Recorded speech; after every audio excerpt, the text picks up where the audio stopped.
Head to head Indonesia versus Australia di 15 pertandingan, Garuda menang sekali di 42 tahun yang silam.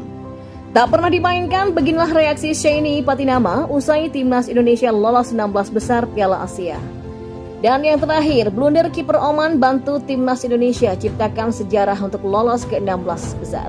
Simak kabar selengkapnya di kanal Berita Bola untuk Anda.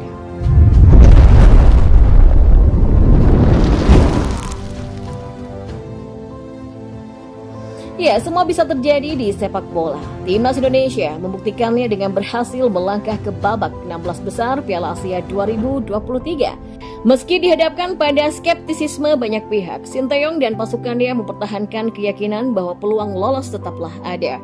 Asnawi, Mangku Alam dan rekan-rekannya berhasil meraih tiket ke fase gugur, mencatatkan sejarah dengan pertama kali untuk lolos dari fase grup sepanjang sejarah keikutsertaan mereka di Piala Asia. Sebuah pencapaian luar biasa yang menjadi bukti determinasi dan semangat juang tim Garuda. Namun, ujian berat menanti di babak 16 besar. Timnas Indonesia akan menghadapi Australia, juara grup B dengan nilai 7. Pertandingan sengit antara keduanya dijadwalkan akan digelar pada Minggu besok 28 Januari di Stadion Jassim bin Hamad atau Al Sadd Stadium Doha pada pukul 18.30. Head to head, pertemuan antara timnas Indonesia dengan Australia menunjukkan dominasi Australia dengan 11 kali kemenangan, 1 kali kekalahan dan 3 kali hasil imbang. Kemenangan terakhir timnas Indonesia atas Australia terjadi pada 42 tahun yang lalu, pada tanggal 30 Agustus di tahun 1981.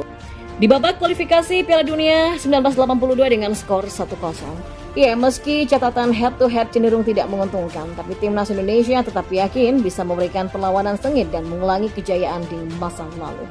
Ya, pelatih Sinteyong dan skuadnya berharap untuk menulis kembali sejarah dengan menciptakan kejutan melawan Australia. Keberhasilan Indonesia lolos disambut sorak-sorai gembira. Para pemain membagikan aktivitas mereka menonton bareng pertandingan antara Kyrgyzstan kontra Oman. Salah satunya adalah pemain naturalisasi Sheini Patinama. Dia menyambut gembira keberhasilan timnas Indonesia yang mencatatkan sejarah di ajang paling bergengsi di benua kuning ini. Meskipun dalam perjalanan Indonesia menuju babak 16 besar ini, dia tidak pernah dimainkan sama sekali oleh pelatih timnas Indonesia, Sinteyong. Di media sosial pribadinya, Sheini juga mengunggah foto bersama tim, pelatih, manajer, dan ofisial. Dia bersemangat untuk melanjutkan sejarah Indonesia di Piala Asia. Kami memenuhi syarat untuk babak 16 besar. Mari melanjutkan menulis sejarah, tulis Sheini. Sheini adalah salah satu pemain yang dinantikan penampilannya oleh pecinta sepak bola tanah air. Asalnya, pemain 26 tahun ini punya pengalaman bermain di level Eropa. Nah, blunder kiper Oman juga membantu timnas Indonesia dalam menciptakan sejarah lolos ke 16 besar. Keputusan Oman menurunkan tempo permainan selepas laga berjalan 75 menit harus dibayar mahal.